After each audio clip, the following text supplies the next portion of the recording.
estas empresas, pero no esperar que siga un juicio de las 2 personas o 4 o 5 personas involucradas y se paraliza el resto.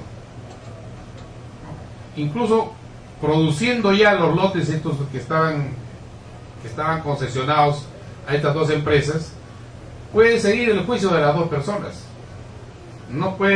El bien común no puede salir perjudicado por el faenón que estos señores hicieron. De acuerdo, entonces quiere decir que en este tipo de obras energéticas de alto calibre, el bien común siempre está por encima. Entonces evidentemente hay una inacción política que ha permitido que el escándalo se sobreponga a todas las circunstancias nacionales y requerimientos, de manera que se quede el asunto plantado. Discover se fue, ¿no es cierto?, la empresa Discover, y el asunto quedó en un escándalo de tal manera que el país incluso se paralizó. Pero ahí yo me temo que hay también responsabilidad de quienes empujaron mediáticamente, o sea, la prensa, una serie de circunstancias que no han sido las más felices para el país. Discovery no se fue. Discovery sigue reclamando las concesiones que le dieron. Incluso ha presentado la carta de fianza para mantenerse vigente, esperando que la justicia haga justicia. Pero todo se plantó. Se ha plantado en el sentido técnico, en el sentido de que no se está explorando esos lotes de petróleo. A eso iba. Quiere decir que entonces, por quítame estas pajas, por una circunstancia que debió haber sido resuelta, como dice usted, en otro plano, el asunto que debió ser parte del trabajo con esta compañía o con otra, o con una concesión o una subconcesión, debió haber continuado, se quedó paralizado en perjuicio del país, porque esto sí es el perjuicio del país. Eso es verdad. O sea que nos falta acción productiva, no una serie de trámites burocráticos. Y por ejemplo, la verificación de la concesión se pudo hacer en 15 días, si estaba bien concesionado o mal concesionado. Tiene año y medio el tema. Y el resto manejarse, como digo, por cuerda aparte. Qué interesante. Una pregunta que creo que también nuestros oyentes pueden entender mejor. Hay países que tienen extensas costas y por lo tanto conocen y saben lo que es un mar, y saben que en el mar hay una riqueza inestimable que además también puede ser energética en el caso de si hubiera petróleo. Nosotros tenemos gas y tenemos extensos valles y tenemos 28 millones de habitantes. ¿No cree usted que debiera enseñarse de algún modo la conciencia energética, la conciencia de nuestro medio ambiente tan rico en recursos? Bueno, siempre el Perú ha tenido recursos y siempre hemos tenido problemas.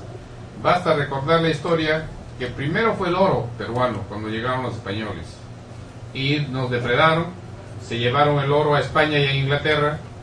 Luego fue el guano, también hubo problemas con este elemento y vino la guerra con Chile.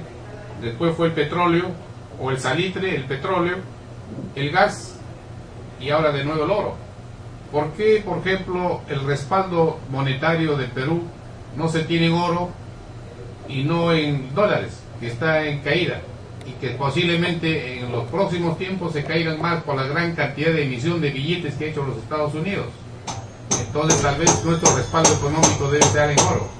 Interesante, es cambiar el patrón de depósito de reservas o de resguardo que tiene el país de su moneda. Ahora, otra pregunta que yo creo que también la gente puede interesarse mucho. Usted preside una asociación que está muy vigente, saca un boletín, hacen actividades, hacen foros, hacen cursos, que es la Asociación de Cesantes y Jubilados de Petroperú. Pero además hemos leído que en breve va a estar dinamizándose el proyecto, un proyecto muy interesante para los señores de la tercera edad y que tiene que ver con aspectos de salud, que es, si no me equivoco, el programa de asistencia médico-familiar. ¿Por qué no nos habla de eso, que parece algo sumamente interesante? Bueno, como presidente de la Asociación de Jubilados de Petroperú a nivel nacional, una de las dificultades que tiene el anciano mayor, el adulto mayor, es la salud. Porque los hospitales públicos, incluso del seguro, tienen deficiencias y rapidez y necesidad de rapidez de atención para los viejitos. Entonces, a pesar del esfuerzo que está haciendo este gobierno, ya ha inaugurado incluso el hospital del anciano, pero hay demasiados viejitos para tan pocos hospitales. Y el anciano mayor, el adulto mayor tiene problemas de soledad, tiene problemas de aislamiento y problemas de recursos, tanto económicos como recursos de médicos, ¿no? Que puedan que puedan atenderlo adecuadamente a sus necesidades y a sus deficiencias físicas propias de la edad, después de haber dado toda su energía y todo su trabajo justamente para el Estado, para la empresa que fue Petroperú, una gran empresa que tenía incluso barcos, tenía perforación en el mar con Serpetro, tenía incluso gas, tenía el gas licuado, ¿no? Entonces, y era una empresa, pues era la primerísima empresa, tal es que en su edificio ahora está funcionando, incluso me parece que casi en la mitad del edificio está funcionando parte de la oficina del primer ministro, ¿no? ¿Por qué? Porque ya se va reduciendo cada vez más Petroperú y cada vez le dejan más sin acción, inclusive actualmente está sin presidente del directorio. Entonces una cosa tan importante, o que debe tener tanta importancia, es una empresa de segundo valor o tercer valor entre los manejos que tiene el gobierno. Bien, ingeniero Enero, usted ha señalado problemas gravitales de la tercera edad o el adulto mayor, básicamente. El tema de salud, que siempre está sobre el tapete, la falta de atención médica en los hospitales, que a veces es muy poca, casi o nula, el tema de la distracción. Definitivamente el país carece de una serie tiene una serie de limitantes en este tema. Al respecto, cuéntenos un poquito más de la asociación que usted preside, qué actividades desarrollan, cómo vienen, digamos, superando de pronto estas desfases, cómo es la integración del adulto mayor a esa nueva etapa de la vida.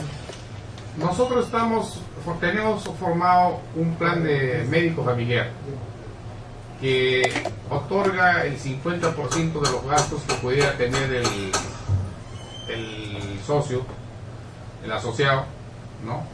Tanto en las intervenciones quirúrgicas, atenciones médicas, análisis, como también en las medicinas. Y estamos tratando de impulsar una ONG que se llamará Net Salud, ¿no?